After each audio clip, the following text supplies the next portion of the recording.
Go campers, welcome back to 1010 Adventures. This video has been a little while coming, and the reason for that is I didn't want to publish something without having a full understanding of what we were dealing with as a family. While we were in the Flinders, something happened that we had no idea of at the time, and now several months of long heartache, $7,000 in expenses. I'm going to tell you what happened. Get ready, guys, this is a bit of a roller coaster. I'm probably going to be a bit emotional during this video, but I can tell you it does have a happy ending.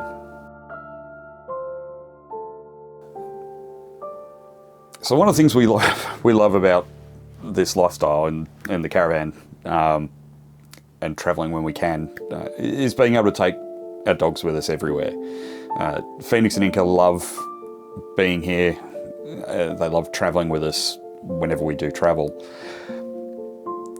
But something happened in the Flinders that we had absolutely no idea of at the time, and really we missed some of the signs. And I guess the important part of this video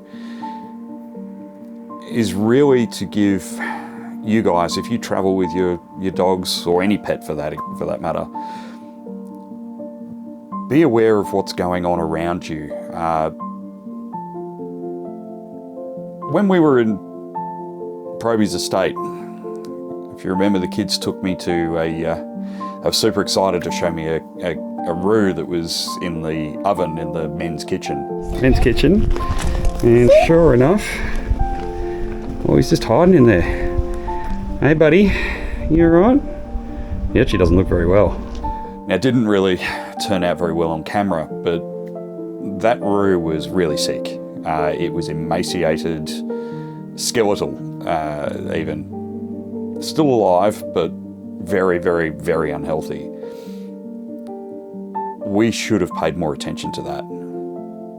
The bush was telling us something, we just didn't know how to listen. So not long after we got back from the Flinders, we started noticing Fenix. She wasn't herself. Her appetite was down. She was picky on and off whether she'd eat. Now, she's done this before. We've seen her not want to eat food previously. Sometimes dogs just don't want to eat. Unless you've got a Labrador, they always want to eat. But I digress. But Fenix started losing weight. It wasn't very obvious at first. It took a little while. But then it got really serious. This was Fenix about a month and a half after we got back. And she looks just like that roux. Skin, bone, just wasting away. And we didn't know what to do. We took her to the vet. The vets did blood tests. Nothing really came of it. Now, after what happened with Ember and her extremely rapid onset of cancer, ultimately leading to us losing her,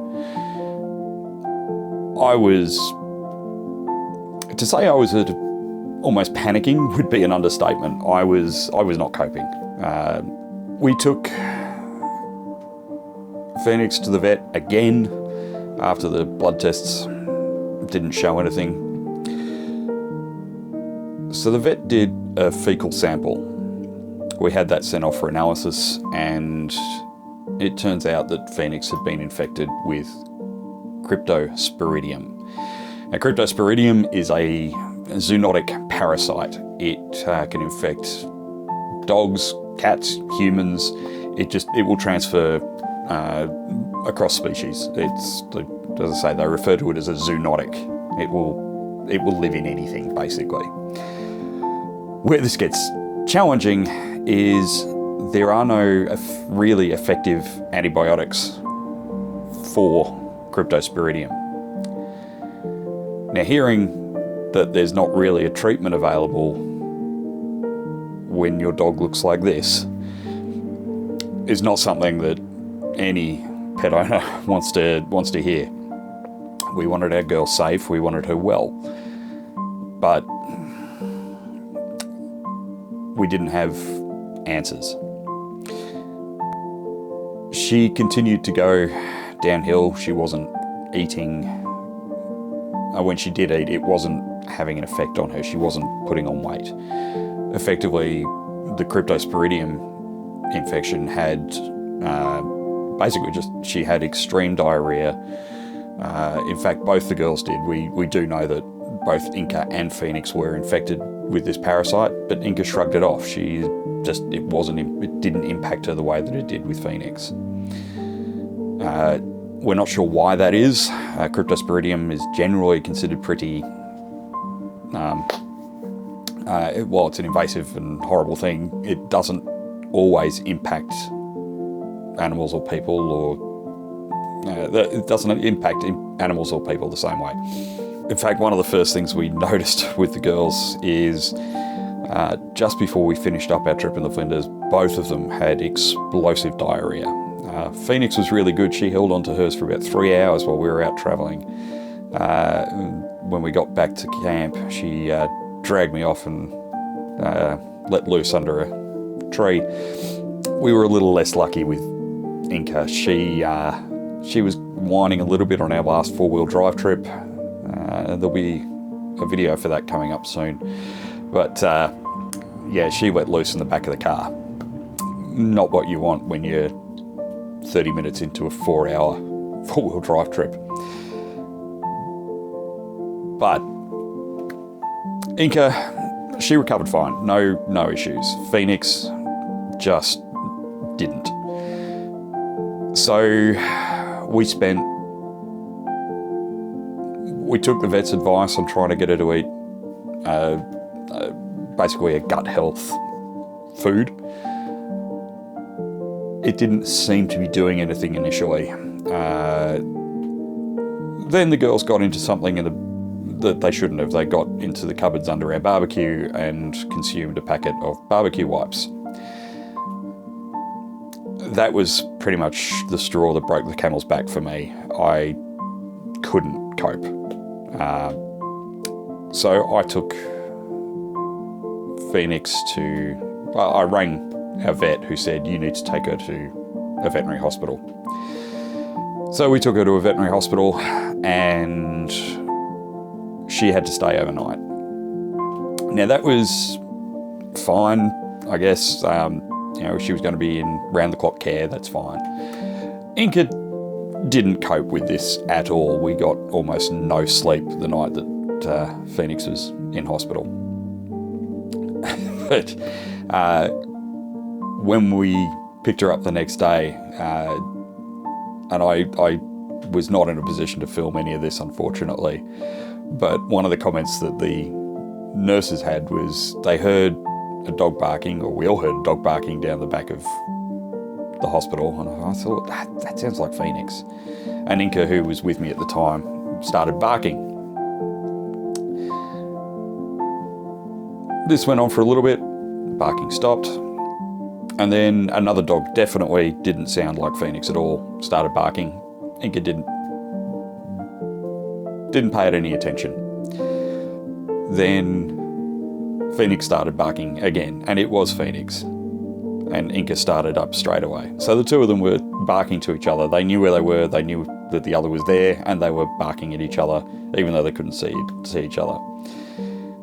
Suffice it to say, when we got home, Inca, who had never been apart from her sister since we got her, was not interested in letting Fenix do anything by herself, and pretty much since then has been lying on top of her to make sure she can't go away again. It's adorable, but when Fenix was still in a recovery phase, having a 22 kilo puppy lying on top of her think she'd lost a quarter of her body weight. So she was literally skin and bone. Probably not very comfortable for her, but the two of them would sleep like this for hours. So when you're traveling with your pets, there's a couple of things you should keep in mind at all times. The bush talks. Learn how to listen to it. I wish we had, and we might not have gone through this. Parasites are a real risk. And your animal, as we didn't really see anything for months, your animals can look fine, but they might still be infected. Watch for small changes in appetite. The fact that the two of them had diarrhea at the same time, we asked each other at the point, what have they gotten into? What are they eating? But dogs will eat things, they will get sick. It happens. We didn't think too much of it at the time. If we'd put sick Roo and all this together, maybe we would have been in a position to take more rapid action and not been through the extreme heartache and challenges we've been through over the last couple of months.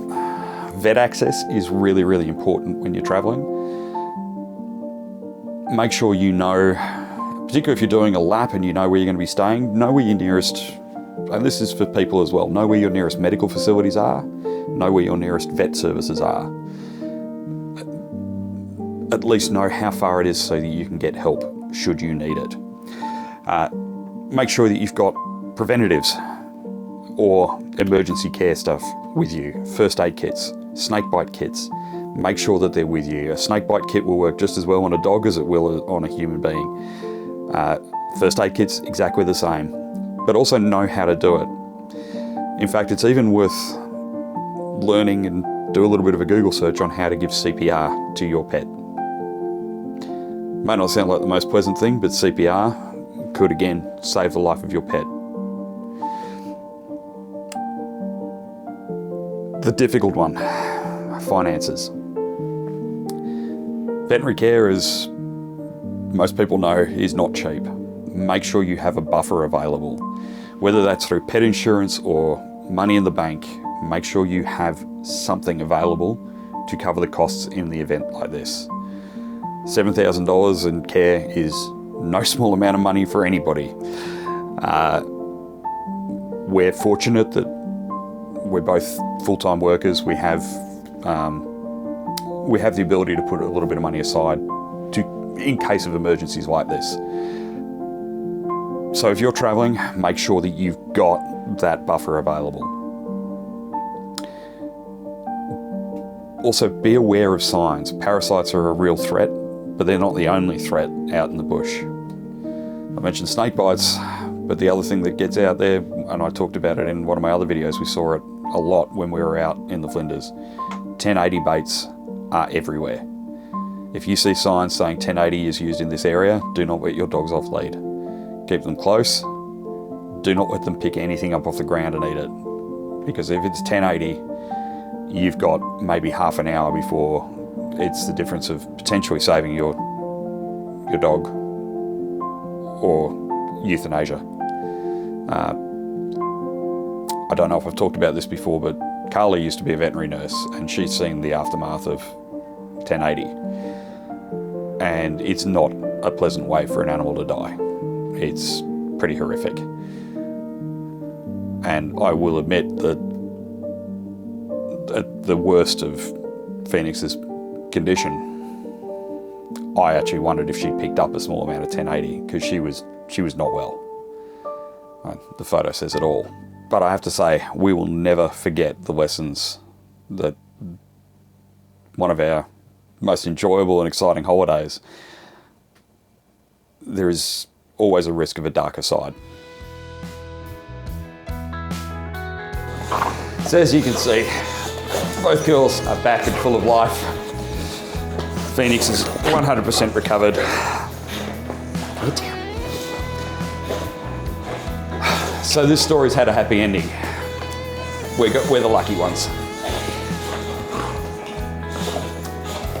Anyway guys, let me know in the comments below if you've had a similar experience or know of somebody that's had a similar experience.